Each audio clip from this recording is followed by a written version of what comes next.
old car. Okay, what was that? A BMW 3 Series. Oh yeah, so you still have a nice car. Well, yeah, but I had it for 8 years. Do you know one thing I'll tell you about just like having a nice car?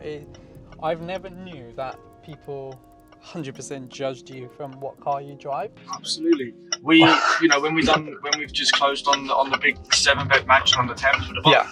I said to Jamie, I was like, if we go in my car, Yeah. You can't do that. We had a rent to SA in Camden. It was like a penthouse. I can't remember the rent. I think it was a £4,500 a month rent. Yeah. Plus obviously bills and £5,000 at least. And James was like, man, let's go on your car. Like, I don't want to keep racking up the miles on my Merc. Like, it's nice. Like, I got to keep it that way. Yeah. So we went in my car, and I said, I don't know if this is the right decision. We went, and yeah, we didn't close on it. Yeah, I know what you mean. I think, remember, you only actually saw on my social media I posted about this car about, what, 3-4 months ago? Yeah, before that I've never shown what car I drive. So again, going back to what I said to you, like Samuel was like, I said on the podcast, Samuel, like, you're the first person that I'm actually now showing where I live in terms of my views and stuff. And he was like, why do you not show it? It's very nice. And I said, I want people to know me for who I am. Yeah. Never worry about like what other people are driving, and obviously you're a car guy, so you love my missus' car. What is it? A Mustang. Oh, okay. 5 litre. To just replace it from an EcoBooster. So.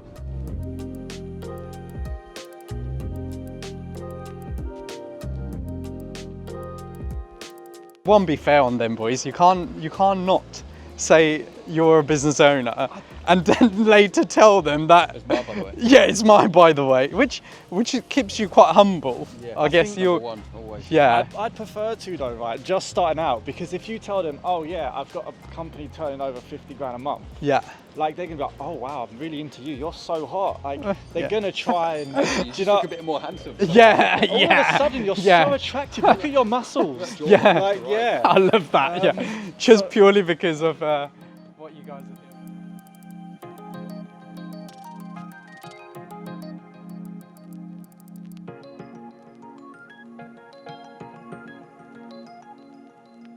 How's your podcast going? Yeah, really well. Yeah, we've managed to close on our first rent to SA, so we're happy. Yeah, I see you've come branded up as well. Yeah, I know. I said to Ivan, I was like, you came up with your lovely jacket on. Like the boys are going, we must be doing something wrong, Ivan. We better do that.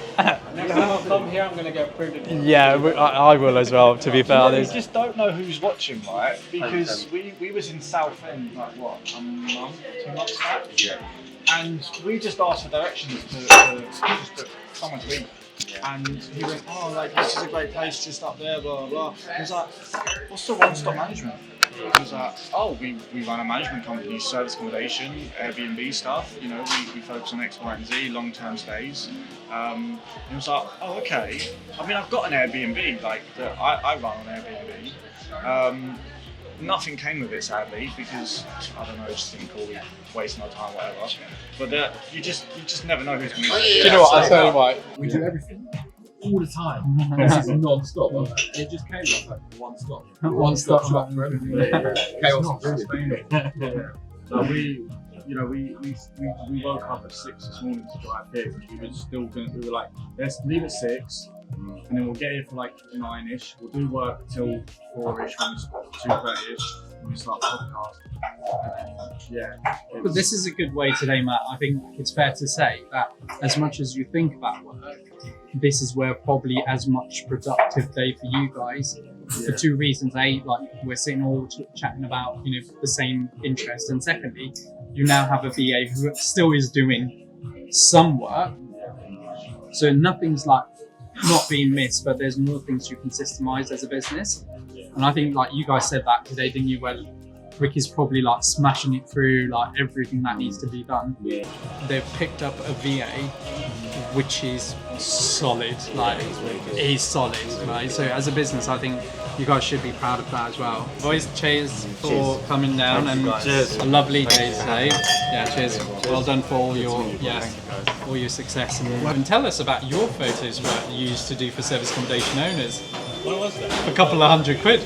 Oh yeah. That's what we're quoting ourselves, paying ourselves now from it. How much did that go? I don't know, like 250, 300? I started at 100 and then now I'm starting like 250, but I'm like, you know what, I'm done with this. Yeah, I know you haven't done it for a while, but Yeah. at that point you thought that was valuable, didn't you? Oh yeah.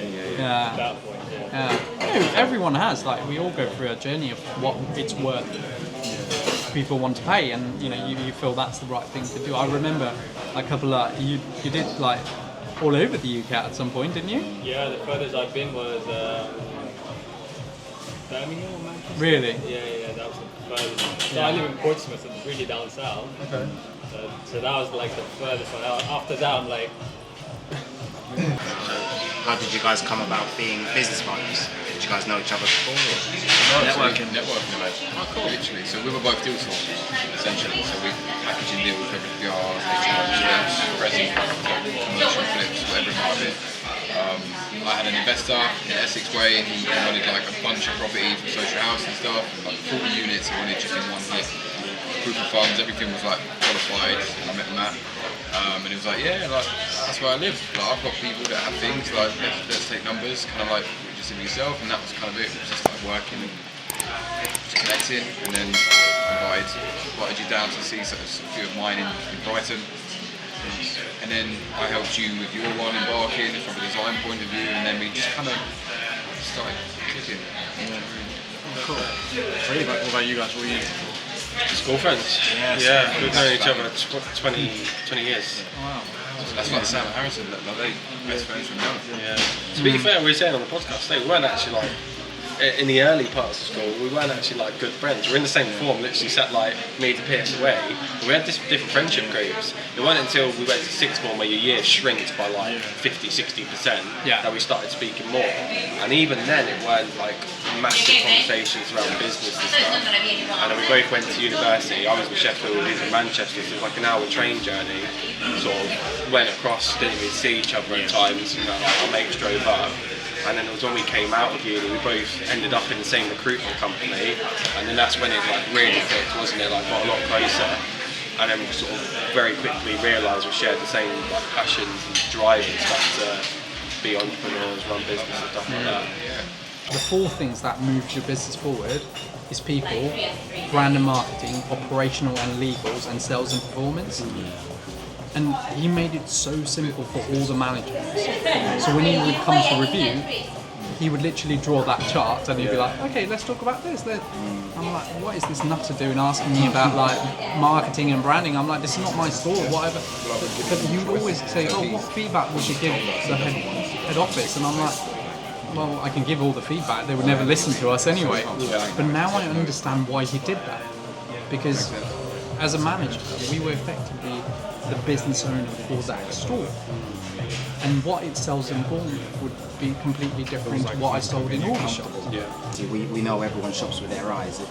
If it doesn't look the part, there's no point in us having the conversation. 3-bed Canning. I mean, we get that book fully booked on the photos. That's And we wanted the nicer one.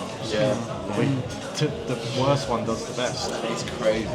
It's bang next to the Excel Centre in London. It's a prime location. Then we have got a couple of units that are like 20 years old, and everything in these are rent-to-rent units as well. So like everything in there is like from original builds, like the ovens, the hobs, like everything. So it looks dated.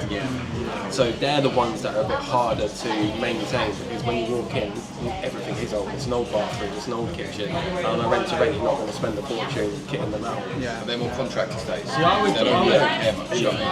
would definitely put that in the description or the title. Like, what's a good word for rustic? You could put that in the title. Vintage, retro. Vintage essay in X area. I'd probably do that. Because then they know what they're coming to. We learned that the hard way. Trade description acts suggest, right? If you're booking something, we put it rustic. What do you mean? You booked it under rustic? Airbnb knows after 10 o'clock it's unsocial hours, so they don't penalise you if you don't communicate between 10 and 8. think it is. Yeah. So That's fair. That's fair. which is why our time is still 10 minutes, even though we haven't responded to this guest for 10 hours. And even our first message that goes out once they book, it's like a summary of their bookings. Okay. And then at the bottom in big capital letters we put, please understand we're a small family run business, our operating hours are blah blah blah, we're not available 24/7. And that's like those inquiries that come in after 8 have just dropped right down. So we do, at night my phones will do not disturb. I don't have it on. Because I don't want... I'm like this. Yeah. We was on a podcast and I'm We've just got it thinking now of here, like, we don't need the phone. The boys were like, this is where like I think the journey everyone's like quite different, isn't it? But, like Matt's like so much on it because he cares about the business, which is fair. Yeah, you know. But his phone's pinging, and then he took the phone call while I took in the podcast, and I was like, we need to stop the podcast now. He didn't even recognise he'd done that, so we had to stop the podcast. And I was like, Matt, open your watch and your phone and put it there, and we're gonna go back again. It was so funny, but I guess like, yeah, I think the business, and it never stops, does it? Like we can really, and that's why you can get yourself into a hole, because it never stops.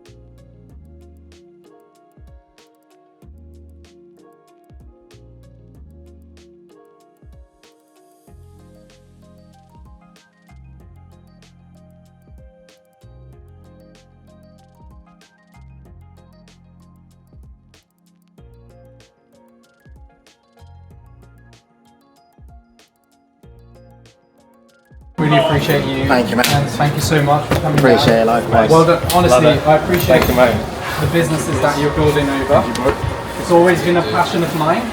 And put everyone together. It's good fun. I think, you know, in coming days we should do it again. I'll try and put like a proper board day together where we can just brainstorm ideas and stuff. And that'd be quite cool as well.